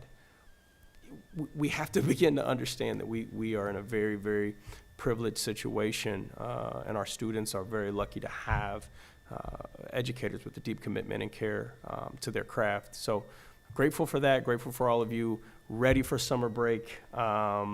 And also was warmed my heart to see our colleague Desiree and Jonathan present their children with their diplomas. It kind of got me going for mine next year, so we'll see how that goes. So thank you guys. Thank you, Ian. This is always it feels like the most condensed part of the year, because you are, you're running at a certain pace for most of the academic year, and then you just pack in so many peak moments in the last month of the school year, and it's just a rush of pride and emotions and things that you see the kind of culmination and a punctuation mark on lots of hard work, a journey that has not necessarily arrived at its final destination, but it has come to a point that we elevate, and we at least take a moment to reflect before we continue on with the transition to wherever the next step is for our students, whether it's graduating to a new building or graduating from our district and either moving out into the workforce, heading to college, joining the armed services, or something else. And it is just a really, really bittersweet time of year for all the reasons that we have touched on and discussed. I know, for myself personally, I'm sure Matt can relate, Ian as well, and Connie as well. I have a spouse who is finishing up her, I think, 15th year teaching, and she is somebody who, in her day-to-day, works with struggling readers, and this time of year, as joyful as it can be, and sometimes it's a stressful, pressure-packed time of year for a lot of teachers for various reasons. In our household in particular, you're facing state-mandated tests and thresholds, and you are charged with getting underperforming kids up to that threshold, up to that standard, and it's not always just a matter of, am I going to get a A or a A-? It's, am I going to qualify to make it to the next grade next year? Is my building going to be flagged because we are either, above or below, dragging down the district's, statistics and the reputation that goes along with that? Are we going to see an influx or a high turnover of title teachers or of other, new employees to address perceived problems with how we're doing things? And so there is so much that goes on under the hood that the sort of layperson in the community doesn't necessarily get to be privy to on a regular basis. But we know that this time of year, as joyful as it can also be very stressful. And so we acknowledge and we honor that this is a well-deserved and a welcome pause and break in the calendar to all the teachers who are finishing up their school weeks and getting ready to enjoy their summers. We hope that you have great plans and vacations and all kinds of fun memories in store ahead, and that you're able to take that time and recharge and enjoy it with your families and with your friends.